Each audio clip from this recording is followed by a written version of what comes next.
Welcome back to the Personal Branding course and welcome to our Personal Branding 101 section.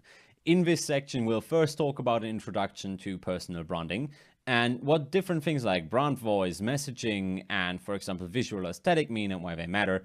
And then we'll talk about discovering yourself, and from discovering yourself, we'll go onwards to research, and more research, and why these things, why should you care?